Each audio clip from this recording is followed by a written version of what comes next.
Maybe you can begin.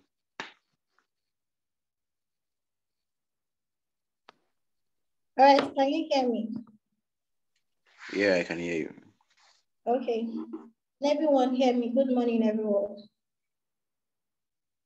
Hello, can everyone hear me? Good morning, ma'am. Good morning, good morning, good morning. Good morning. Good morning.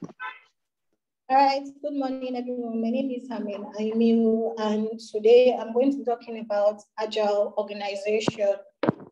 So let's begin. So agile organization is a human-centric organization that respond and adapt quickly to changes in the marketplace and environment. Agile actually requires the project team to cycle through a process of planning, executing, monitoring and controlling, and finally the closing of the project. The Agile organization focuses on satisfying its customers' needs through continuous delivery of valuable products. Agile actually means adapting to change, being flexible, and moving faster. So now I'm just going to explain quickly an analogy of what agile means in a layman's term. So for example, you have a chef that owns a restaurant and his dream is to create a very delicious meal. So what he does is he creates a meal with his team, then send the meal to the customers immediately for feedback.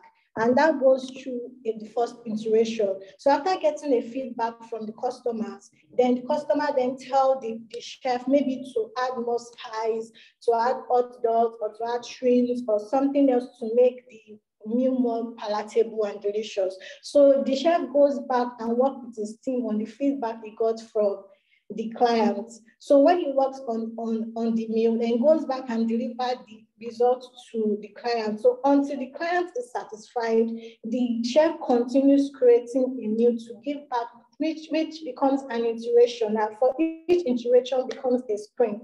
And from each sprint, they have to work on each sprint to the product backlog. So the agile is actually aligned to satisfy the customer's needs, not following a process or two. So the benefits of Agile. Agile enables teams to deliver value to their customers with ease, which involves the one-on-one interaction with the customers. The Agile team deliver work in small but usable increments, which we talked about following iterations or sprints. Then evaluation of the requirement plans and results takes place continuously, which allows teams to respond to change quickly. Then Agile Manifesto. The Agile Manifesto is a declaration of the values and principles expressed in the Agile methodology, which are made up of 4 foundational values and 12 principles. Now, we all know the traditional way of running projects is the waterfall method. Now, compared to the waterfall method, actually, you have to plan the whole project before you start the project. But in an Agile methodology or in an Agile manifesto, you don't need to actually plan the project before you start.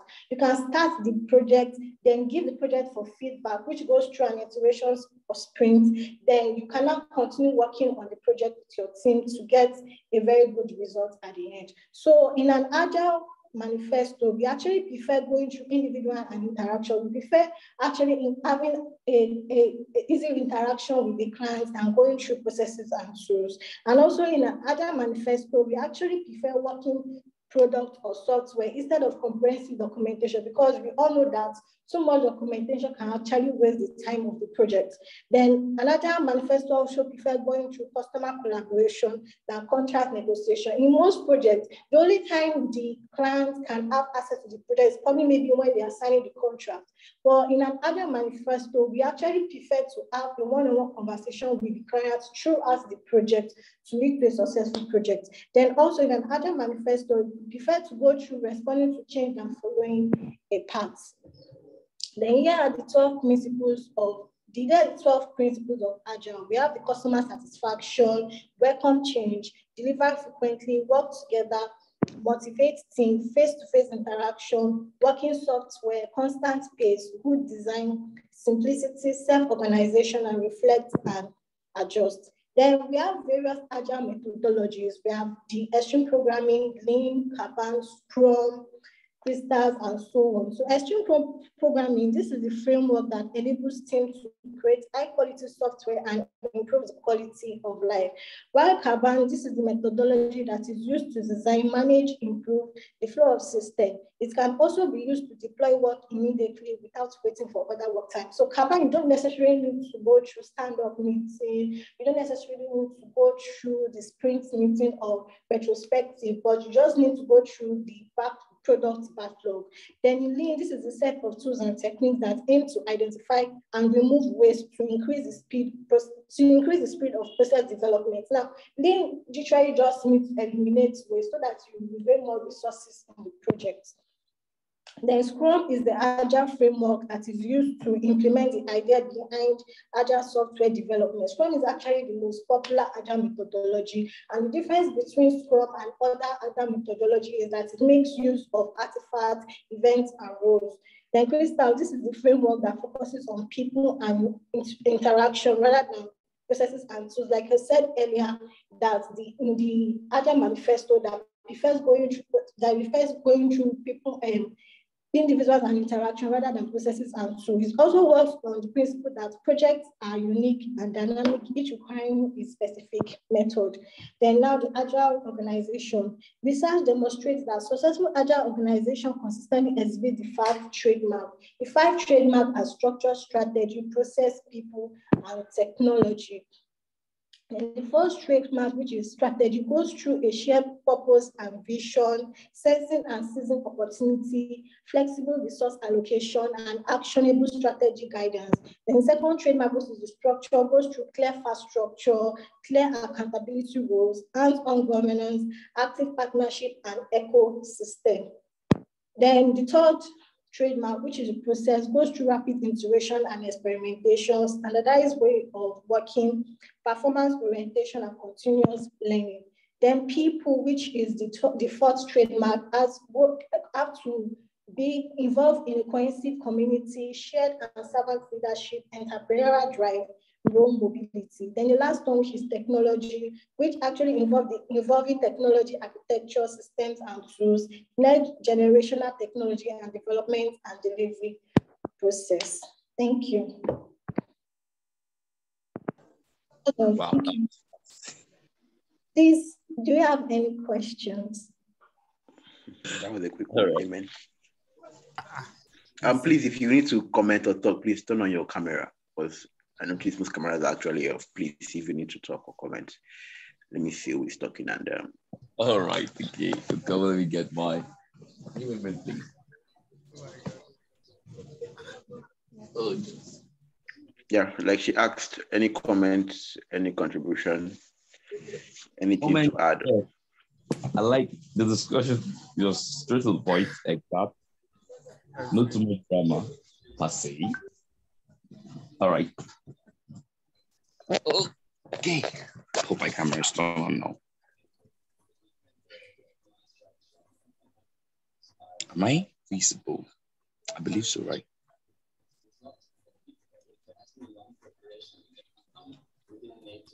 Yes, you're visible.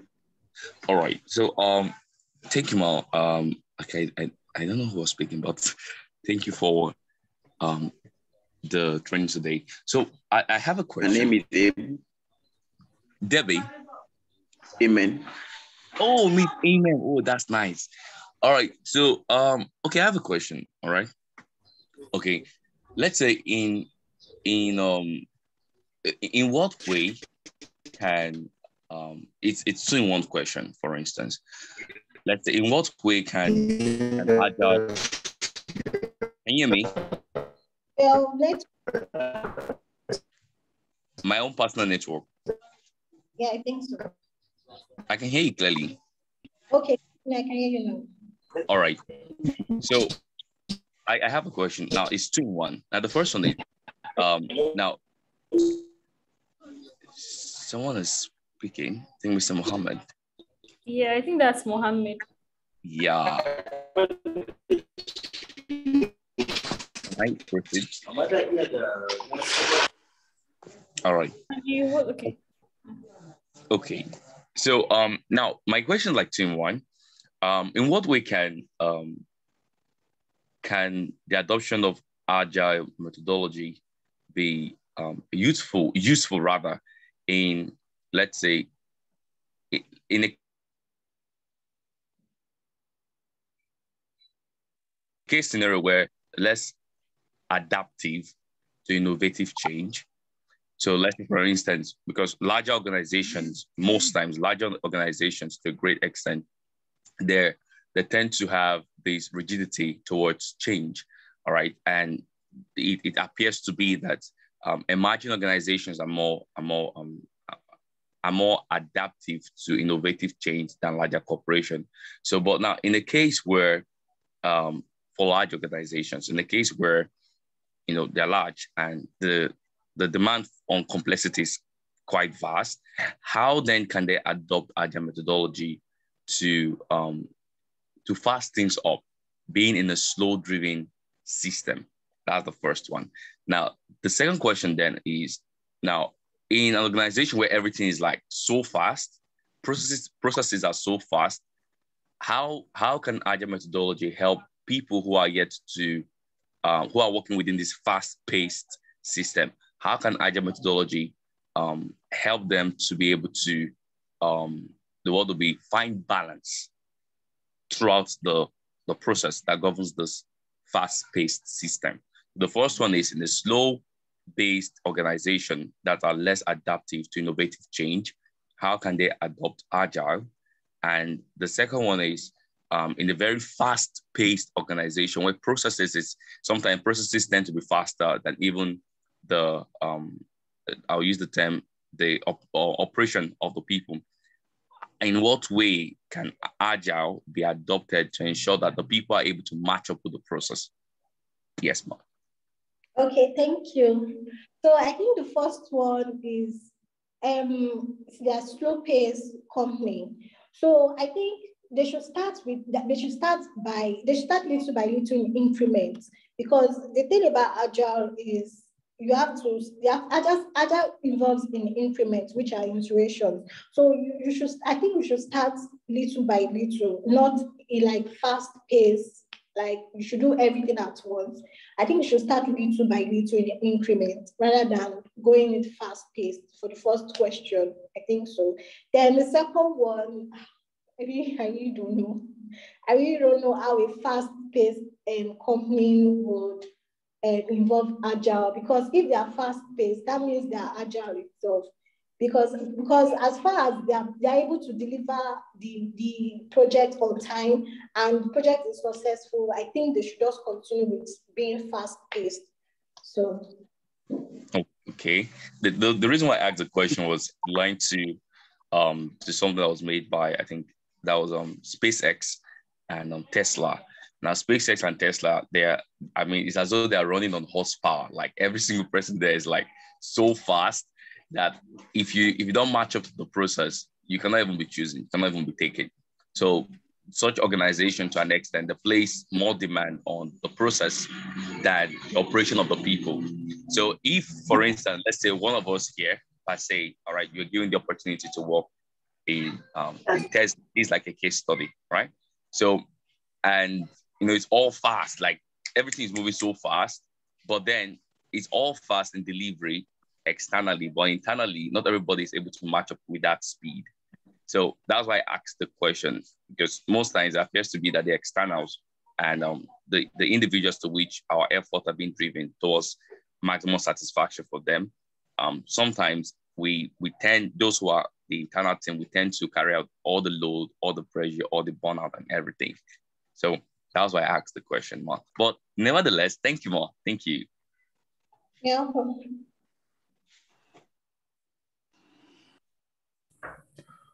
All right, I have a question, please. Okay, go ahead. Yeah. You talked about the fact that agile methodology actually deals with committing change due to the user's need. Because when you were giving an example of a restaurant the other time, you said they'll have to go and ask for feedback and use it to commit their changes. So I want to ask if that kind of system is definitely going to bring some sort of problem, because we are not going to be having one user of the system. So, and we know definitely that customers' needs are always, people are really, really changing. And, one person's taste will be definitely different from the other user's taste. And there will be lots of, irregularities with such systems. So how can agile methodology try to bridge this gap and try to keep committing changes? Because definitely if he commits change for this particular person and another person say that's not what he wants and all that, how can this problem be solved? Thank you. I like this question. Thank you for that. Okay, I think the first thing I forgot to mention is it's not just one client you actually request change from. You actually ask, a lot of people. Then you get the change that you want from a bunch of people. Then similarities from there is what you're going to work on, not actually just one person. But in an instance where you just have to work with one person, like just a company, you actually work with their team. So, like I said, they work together. There have to be a one-on-one interaction with the team members, the stakeholders, everybody literally. So you're actually going to work as a team, not like an individual person. So it already bridged the gap of one person having an opinion than everyone coming together to have an opinion. You actually work with a team, not like an individual person. Wow, this is nice. All right. Let me into what Ahmed said. Good morning, guys. My name is Joseph. So to just what Ahmed said, she earlier mentioned that products are shipped in increments, right? Yes, sir. So it means that in the agile methodology, you don't ship the entire product at once. Yeah. Good. So clients understand that they can't get a perfect delivery of product at the first instance.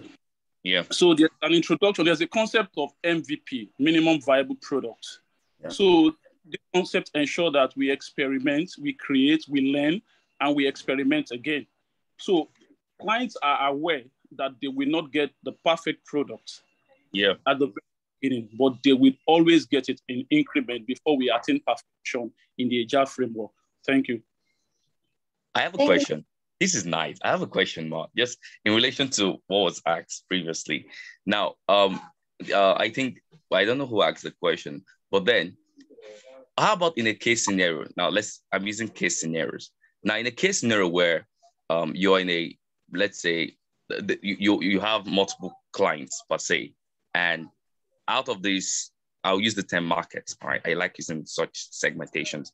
Now, out of these markets, you have those who are, let me use the term monopolistic, all right? Now, there are a lot of persons who are monopolistic. They like to take the larger share. They like to control the people. Now, in a sense, in a state where you have more monopolistic players and you have many minorities who are placing demand on that specific features, all right? How then do we balance the decision-making process on creating the right categories of features that fit into this defined market? Let me make it more contextual. Let's say, for instance, all right? Let's say, for instance, you have 10 persons, all right? So Mr. A to Mr. J, for instance, all right? Now, out of A to J, A, B, and C, they are the highest bidding guys, all right? They are the top ones, top of the top, okay? But then D, E, F, and the rest, there are many, but each of these D, E, F, and the rest, they have similarities, right? They have same interests, they have everything. But now A, B, and C are the bigger guys. D to the down guys are the minorities who have major power, because when you combine them together in the case study used, how then do you drive your decision-making process towards creating products and services that satisfies the right targets to which you are able to deliver to? So how do you measure such metrics? Because if we don't know this, then there might be an issue that might create good product for limited people who can buy more, or you create good product for many persons who might not have, equal purchasing power. So in such case scenario, what do you do? Okay, is that question directed to me? No, Miss MM, sir. Or anybody. Okay.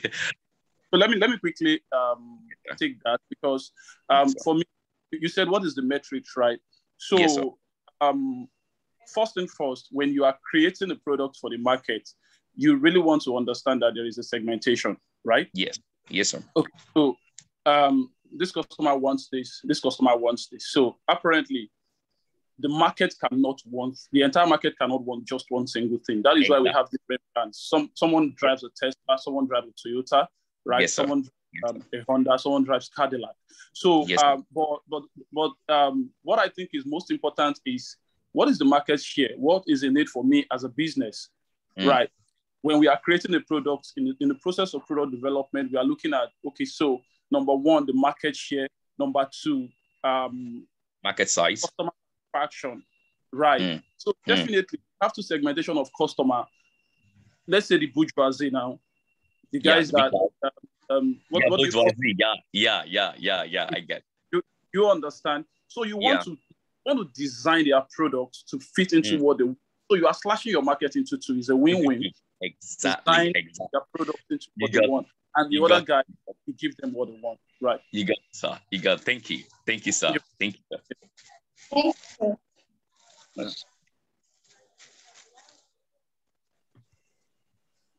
Okay.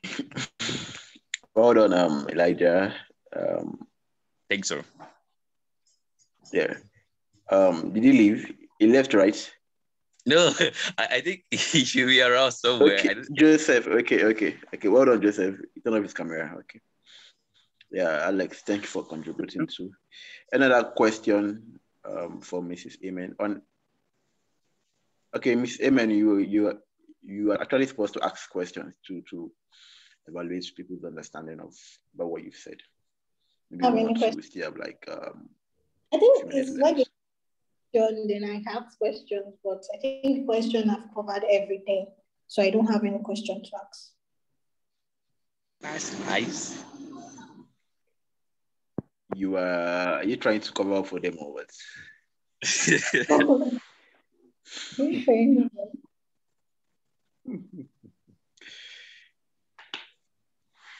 Okay, if you say so. But then you're supposed to ask questions, even if it's just one.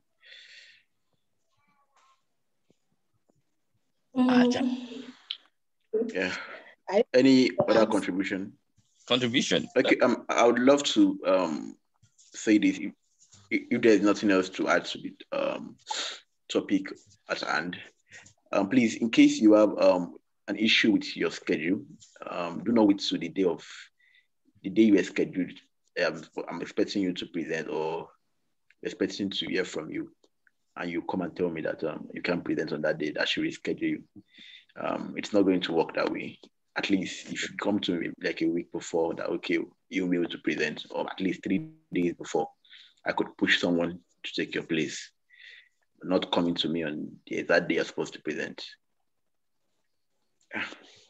Yep. Any other thing?